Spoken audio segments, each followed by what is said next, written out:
और वालिद की तकलीफ बेटों को 7 समंदर पार खींच लाई। कासिम और सुलेमान इमरान खान से मिलने पाकिस्तान पहुंच गए।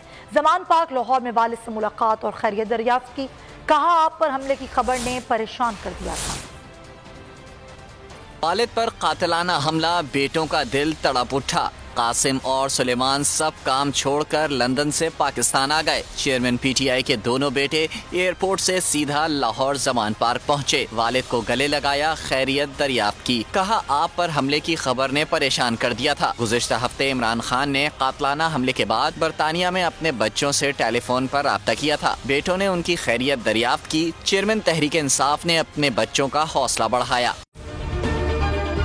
अगर आपको ये वीडियो पसंद आई है तो हमारे चैनल को सब्सक्राइब करें और बेल आइकन पर क्लिक करें। बहुत अच्छी कवरेज की है। ये मार्च की तो जबरदस्त कवरेज थी। बॉल की प्रॉब्लम सबसे बेस्ट थी। सबसे ज्यादा रील्स और सबसे ज्यादा रेटिंग के साथ बोल रहा नंबर 1।